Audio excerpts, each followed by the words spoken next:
आमदारांना किंवा त्यांचे कार्यकर्ते असेल त्यांना एकच विनंती आहे का तुम्ही तुमच्या विकासावर बोला ना. तुम्ही 3,500 कोटीचा निधी आणला, तुम्ही विकास केलाय ना, मग तुम्ही त्या विकासावर बोला ना.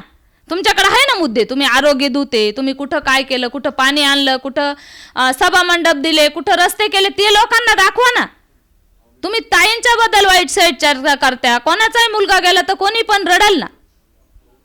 जर कार्यकर्ते उभे राहत्या, ज्या वेळेस तो कार्यकर्ता फास घेत होता तेव्हा अगदी तो प्रसंग मी स्वतः साक्षीदार आहे, निशब्द असा प्रसंग होता. तेवढ्या एक मिनिटाचीच गोष्ट आहे, तेवढ्यात तो अर्ज माग घेतला. साहेबांनी फोन केला का बाई माघार घेऊ नको, इथं हजारोनी कार्यकर्ते जमले आणि कार्यकर्ते डायरेक्ट आत्महत्या करायच्या मार्गात आहे, म्हणून ताईंनी तो फॉर्म ठेवला. आणि एकच सगळे स्तब्ध होतो आम्ही. कार्यकर्त्यांच्या नजरेला नजर भिडली, काळजाला काळीज भिडलं.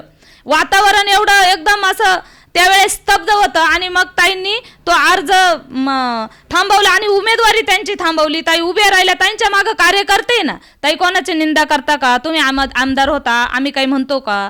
ताई म्हणता का आमदारांनी विकास केला नाही किंवा काही आम्हाला गरज नाही, आम्ही आमचा प्रचारात आम्ही मग नाही. आमचा प्रचार 23 तारखेला लोकांना कळलंच. कुणी 3,500चा विकास केलाय आणि कुणी घोटाळे केले हे 23 तारखेला जनता सांगून देईल ना. दुधाचं दूध आणि पाण्याचं पाणी. तुम्ही ताईंच्या मातृत्वावर बोलत्या हे लक्षात ठेवा. आणि हा एका मातृत्वाचा, हा आमच्या सगळ्याच महिलांचा अपमान आहे. परमेश्वरांनी सुद्धा नवनिर्मितीचा मान आम्हाला दिलेला आहे आणि त्या परमेश्वराचं सुद्धा आमच्यावर, एवढ्या महिलांवर एवढा विश्वास आहे, मोठा विश्वास ठेवलेला आहे परमेश्वरांनी सुद्धा आमच्यावर. आणि तुम्ही एका तरुण मुलगा ताईंचा गेला तरी त्याच्याविषयी बोलताना तुम्ही डायरेक्ट म्हणत्या का तू गोळी घेऊन फिर आणि तू स्प्रे घेऊन फिर, हे चुकीचं राहील. आणि जर परत अशी टीका जर ह्या तालुक्यामध्ये जर आम्ही कोणाच्याही तोंडून ऐकली तर आम्ही हजारोनी, कालच आमच्या सर्व महिलांच्या मिटिंगा झाल्या का हजारोनी आम्ही रस्त्यावर उतरल्याशिवाय राहणार नाही.